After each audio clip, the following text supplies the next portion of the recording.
Un caldo soffocante con il sole che sembra bruciare la pelle mentre l'umidità attacca le gambe rendendole pesanti. Unica salvezza l'aria condizionata per chi ce l'ha.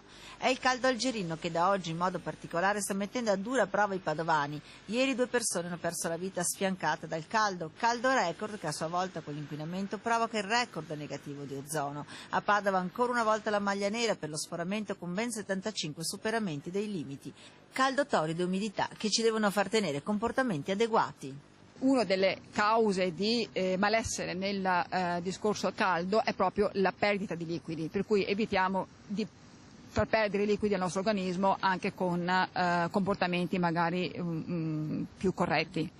I suggerimenti da parte del personale medico-sanitario sono quelli già detti all'inizio dell'estate, ma che sembrano non essere sempre ascoltati dalla gente. Non uscire nelle ore calde, quindi da mezzogiorno alle 5:30, di bere molto, ma di bere molto si intende bere molta acqua o bevande con basso contenuto di zuccheri.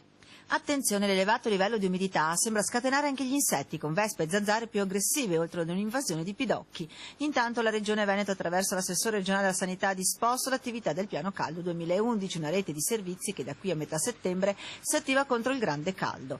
Ad agire per primo è l'ARPA, va le previsioni del tempo, aggiunge il monitoraggio dell'ozono, l'indice di disagio fisico e della qualità dell'aria. Se la previsione di disagio è prolungata, scatta la seconda fase, quella della rete sanitaria. Le categorie a rischio, ricordiamolo, sono gli ultra 65 anni con patologie croniche invalidanti, i bambini da 0 a 4 anni, diabetici e ipertesi e i non autosufficienti.